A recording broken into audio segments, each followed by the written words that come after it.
12 ವರ್ಷ ಮದುವೆ ಆಗಿ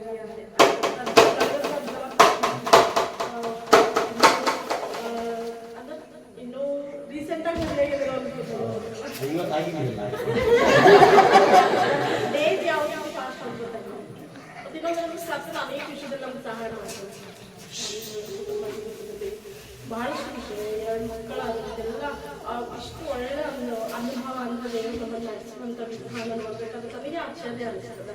ನಾನು ನೆಕ್ಸ್ಟ್ ನಮ್ಮ ಸ್ಟೂಡೆಂಟ್ಸ್ ನಾನು ನಮ್ಮ ಜೀವಿತ ನೋಡ್ಬೇಕಾದ್ರೆ ಕೆಲವು ನಮ್ಮನ್ನು ನೋಡಿ ಅಯ್ಯೋ ಇವ್ರಿಗಪ್ಪ ಹಿಂಗದ ಜೋಡಿ ಅಂತ ಅನ್ಸಿನೋರು ಎಷ್ಟೊಂದಿಲ್ಲ, ಇರ್ತಾರೋ ಇಲ್ಲೋ ಜೊತೆ ಅಂತ ಅಂದಿನೋರು ಎಷ್ಟೊಂದು ಜನ. ದೇವರು ನನ್ನನ್ನು ನನ್ನ ಗಂಡನನ್ನು ಸ್ಥಿರವಾಗಿ ಫ್ಯಾಮಿಲಿಯನ್ನು ಕಟ್ಟಿರ್ತಾರಂದ್ರೆ ನನ್ನ ನಿಜಕ್ಕೂ ದೇವರಿಸ್ತಾರೆ. ಭಾಳ ಜನ ಹಂಸಿನ ಭಾಳ ಜನ ದೇವರ ಮುಖ ಮೇಲೆ ಲಜ್ಜರು ಅದಕ್ಕಾಗಿ ನಾವು ದೇವಸ್ಥಾನ ಮತ್ತೆ ಇನ್ನೊಂದೇನು ಇಷ್ಟ ಅಂತಂದ್ರೆ ಆಲ್ಮೋಸ್ಟ್ ಅಣ್ಣ ತಾಳ್ಮೆಯಿಂದ ಇರ್ತಾರ. ನಂಬರಿಂದ ಜಾಗ್ರತೆ ಬೈತಂತೆ ಮಕ್ಕಳು ಬಟ್ ಅವ್ರು ಜಾಸ್ತಿ ತಾಳ್ಮೆ ಸ್ಟೂಡೆಂಟ್ಸಿಗೆ ಕರ್ಕೊಂಡು ಹೋಗೋದು ಬರೋದು ಎಲ್ಲ ಅವರೆಲ್ಲ ಮಿನಿಸ್ಟ್ರಿ ದಾರಿ.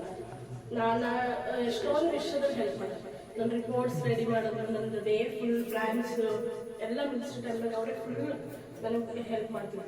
ಹೆಂಗೆ ಹೆಲ್ಪ್ ಮಾಡ್ತಾರೆ ಅಂದ್ರೆ ನಮ್ಮ ಸ್ಟೂಡೆಂಟ್ 2-3 ಅವರ್ಸ್ ನನಗೆ ಹೊರಗೆ ನಿಂತು ನಾವು ಮಾತಾಡ್ಬೇಕು ಕ್ಯಾಂಪಸ್ದಲ್ಲಿ ಅಂದ್ರೆ ಅವ್ರು ಹೊರಗೆ ಇರ್ತೀವಿ.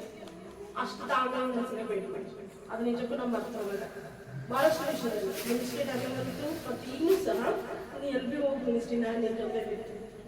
ಯಾಕೆ ಅದು ಗ್ರೇಟ್ ಆಗಿ ಬರ್ಬೇಕಂದ್ರೆ ತಾಳ್ಮೆ ಅಂತ ಹೇಳಕ್ಕೆ ಇಷ್ಟಪಡ್ತಾರೆ. ಸಿಟಿ ಬರೋದು ನಮ್ಮನ್ನ ಬಾರ್ ಸಿಟಿ ಬರುತ್ತೆ, ಬಟ್ ಅವ್ರು ಸಿಟಿ ಬರೋದು ಒಂದೇ ಸಲ ಬರ್ತದ ತೊಳ್ದಿಲ್ಲ.